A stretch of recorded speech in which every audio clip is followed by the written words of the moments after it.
हाय दोस्तों, फिर से एक बार मैं आपका अहरी समाचार में स्वागत करता हूँ। हम सब ये बात जानते हैं कि अहरी नगर पंचायत द्वारा जिला परिषद के भूतपूर्व अध्यक्ष अजय कंकड़वार की बिल्डिंग गिराई जा रही है। 1 महीना पहले जब ये प्रक्रिया शुरू की गई तब अचानक ये बिल्डिंग चर्चा में आई और फिर ये भी बात शुरू हो गई कि इलीगल क्यों है। तो उसमें एक पॉइंट ये था कि आदिवासी की जगह बगैर सरकार के परमिशन से खरीदी बिक्री की गई है, इसलिए वो जगह इलीगल है। ये बात एसडीओ साहब को पता लगी, कुशल जैन साहब को।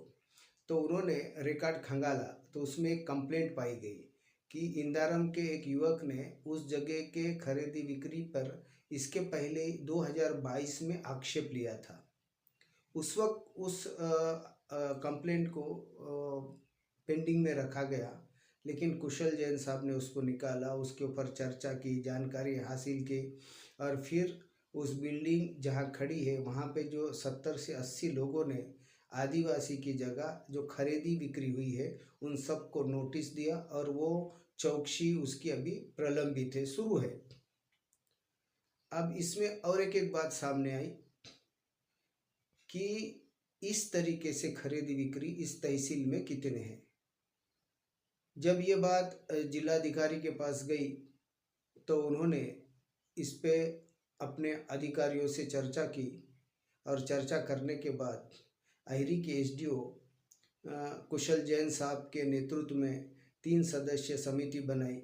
अब ये समिति जांच करने वाली है कि अहरी सब डिवीज़न के अंदर कितने आदिवासी की जगह खरीदी और बेची गई, किसमें नियम का पालन किया गया। एक्चुअली महाराष्ट्र रेवेन्यू कोड 1966 में 36A में यह दिया गया है कि आदिवासी की जगह खरीदी बिक्री करने के लिए जिलाधिकारी की यानी कलेक्टर की परमिशन आवश्यक है। 1974-75 में अमेंड किया गया और ट्राइबल लैंड रिस्टोरेशन एक कायदा बनाया गया जिसमें सिर्फ 5 साल के लिए लीज पे देने वाली जगह की परमिशन कलेक्टर साहब दे सकते हैं।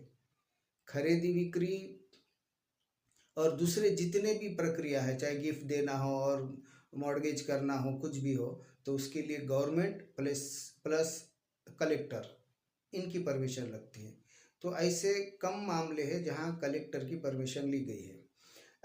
रियल इस्टेट के लोगों ने कहीं आदिवासी के मजबूरी का फायदा